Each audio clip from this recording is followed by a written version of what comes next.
Альберт Ивановның фото белән мавыгуы мәктәп елларыннан ук башлана.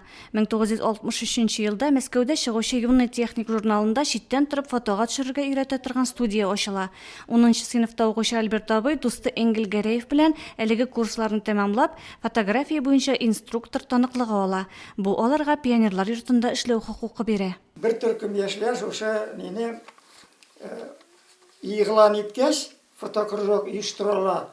Пионерлар йортында дигән сүзне ишеткәч, без барып язылдык. Самый работяга Советлар Союзының иң популяр фотоаппараты ул Смена исемле. Бар затворы раз дигән сүз, монда кнопкасы. Значит, затвор эшләдеме, фотоаппарат эшли. Альберт абыйның коллекциясендә бүгенге көндә 10 фотоаппарат бар. Барысы да эш хәлендә. Арасында ясалуына бер гасыр булырлыгы да бар. Һәрберсенең айрым истәлеге. Барысы белән дә диярлек Альберт абый үзе эшләгән, күбесен сатып алган, бүләк ителгәннәре дә бар. Бу фотоаппарат атала пластиночный дип. Пластинка белән эшли торган фотоаппарат. Бу фотокор. 1930 белән 40 арасында. Бусы зенитта тел, зеркальный дип. Нәрсә ул зеркальный булгач, значит, зеркальное отображение. Күренә монда уже полностью фокусировка, һәм башкасы әйбәт кенә тоже автоспуск белән эшли.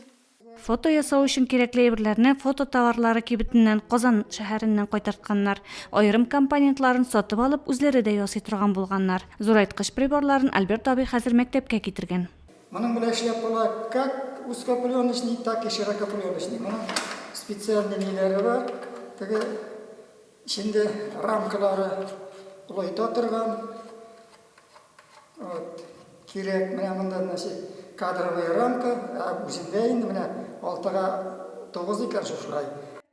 Альберт Иванов төшергән фотолар әле бүген дә Авыллыклары газетасында, истәлекләр тупланган китапларда, музейларның архивларында, бик күп кешеләрнең шәхси фотоальбомнарында саклана. Кызыклы мавыгыдан зур хоббига әверелгән шөгылен Альберт абый әле дә дәвам итә. Хәзер ул кесә телефоны белән фотога төшерү үзенчәлекләрен өйрәнә. Гөлназ Җәлилова, Динар Нуртдинов, Мөслим телевидениесе.